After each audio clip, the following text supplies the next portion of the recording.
first Mario Party game was released in 1998 on the Nintendo 64.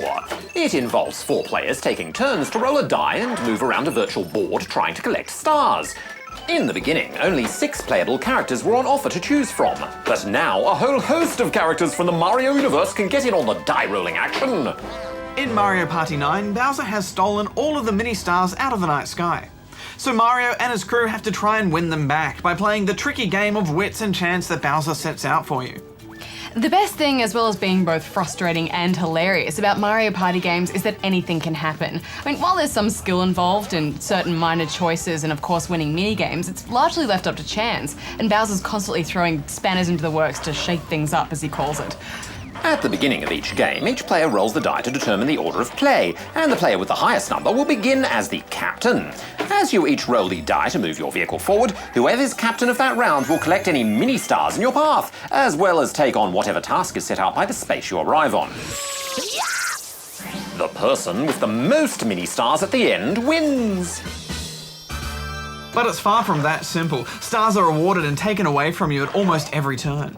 You can earn them by winning mini-games, entering a lucky pipe phase, I got it! or even just getting a surprise bunch of stars in a prize box. But on the flip side, passing through a group of purple Z stars will zap stars from your total, and nasty creatures like a boo or a shark can catch up to you and actually eat your stars, so it's all based on luck. Well, mostly. The only real way you can alter your outcome or improve your odds is by collecting certain dice along the way.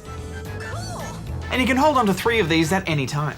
Yeah, so if you can see you're about to run into a group of nasty Z stars that are 3 spaces in front of you, it's a good time to use your 1 to 2 dice block or your 0 to 1. This will ensure that you're not going to roll anything higher than a 1 or a 2, ensuring the next person will get the Z stars.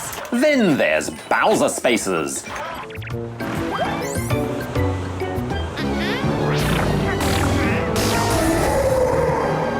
When you land on one of these, Bowser spins through a list of outcomes that often turn the entire scoreboard upside down. He might zap half your mini-stars from you, or completely even the score between each player, or award 10,000 mini-stars to one player. This means that right towards the end of the game, the tables can turn multiple times. I found that so annoying, Darren. So often I'd be winning in the early game and then suddenly, Hex, you'd land on a Bowser space and suddenly take all my stars.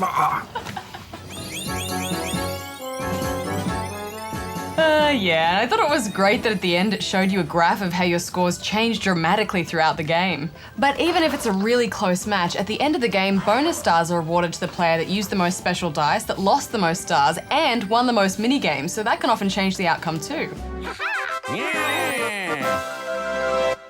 Sadly, the mini-games are a bit disappointing. They're standard Wii fare with lots of random waggling or using the Wiimote sideways to balance. They often don't work too well or are unresponsive and just generally annoying. Affirmative. I was hoping that after 9 Mario Party games in the series, the mini-games would have improved somewhat, but sadly, no. I thought the boss fights were really good though. I mean, they're a kind of mini-game in themselves, but they were always a lot more fun and engaging and required some quick reactions and skill. They often involved several stages too, so they just felt meatier. Yeah, we had some good fun with that cannon fight. Just remember, this is a multiplayer-focused game. Playing on your own is boring. You have to wait for the AI to play out its move, and it's just much more fun playing with a human player. What are you giving it, Hex? Well, I think as far as party games go, this is one of the better ones, especially for players who don't like singing or dancing. I'm giving it 7.5 out of 10 rubber chickens. I just wish those mini-games had been better. They frustrated me so much, especially the balanced ones, but I'm giving it 7. I still think it's a pretty good party experience.